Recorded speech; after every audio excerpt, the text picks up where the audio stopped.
Hello, we are discussing about GATE 1995 ECE paper, and this question is related to analog circuits. An op-amp is used as a zero crossing detector if the maximum output available from the op-amp is plus or minus 12 volts peak to peak and the slew rate of the op-amp is 12 volts per microsecond. Then the maximum frequency of the input signal that can be applied without causing a reduction in the peak to peak output. We are going to calculate what is the maximum input frequency such that output is not getting reduced. Okay, so output is distortion free, we can think in that way. So first of all we will see what is meant by zero crossing detector and the relation between input frequency and output waveform. Then we will go for the slew rate definition. Okay.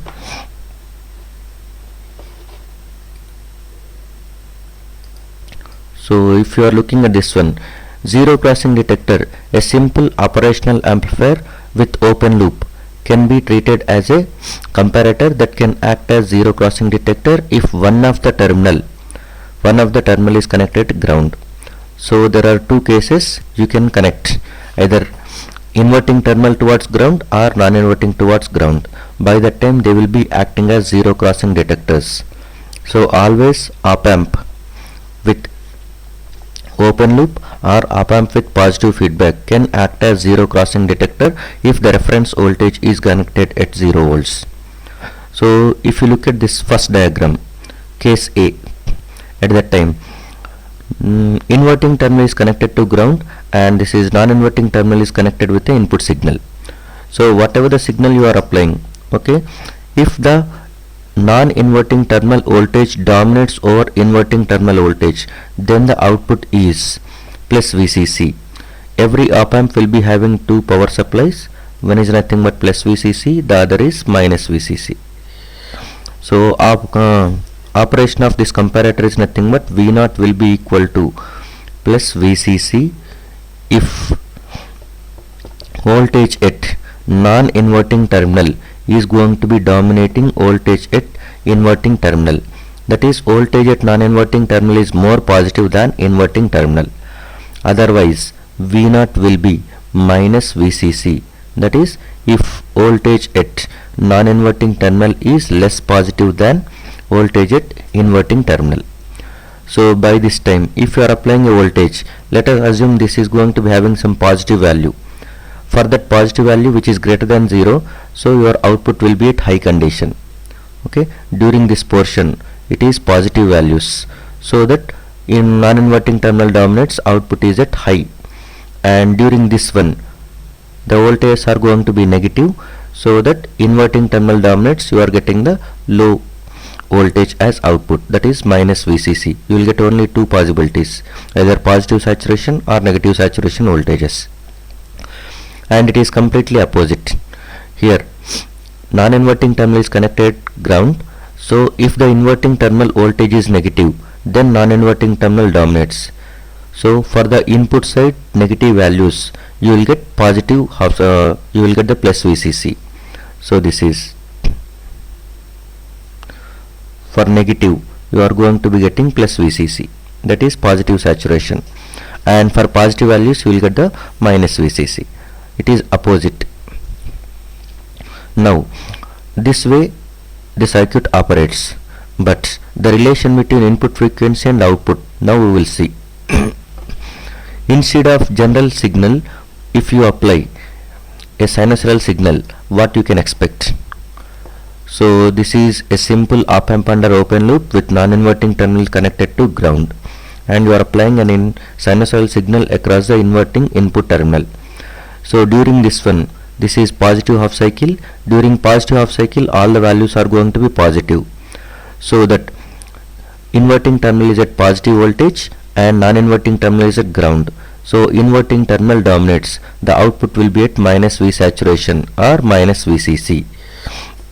Whenever the input is at negative half cycle, by that time this negative half cycle is going to making the output to go towards positive saturation. So in this way, if you are applying 10 hertz input signal frequency, V input with 10 hertz, 10 hertz is nothing but 10 cycles per second.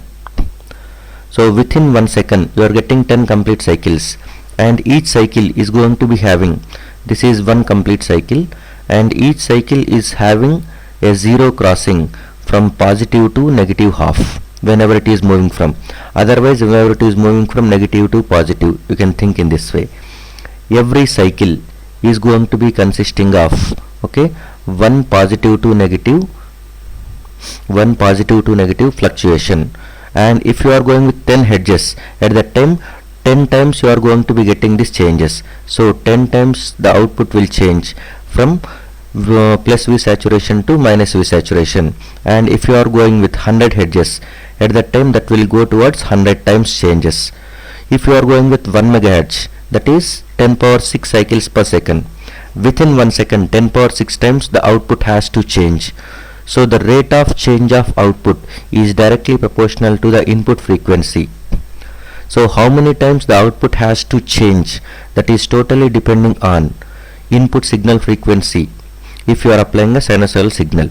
So in that way, what can be the maximum frequency you can apply at the, so that output side is not going to be getting distorted. Okay. So now we will go for the slew rate definition.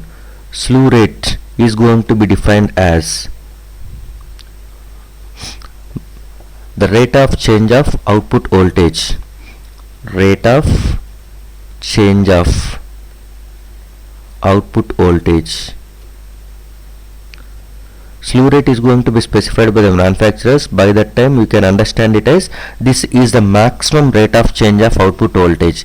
Your op-amp, whenever you buy, the op-amp can tolerate the voltage changes at the output side up to this slew rate. So always you must ensure that one slew rate should be either greater than or equal to rate of change of your actual output. Rate of change of actual output what you are getting from that circuit. So we can write in this way, slew rate should be greater than or equal to dV0 by dt. So here dV0, whenever you are writing, it is not only this one, it is also proportional to frequency. So change of dV0 by dt. Sorry.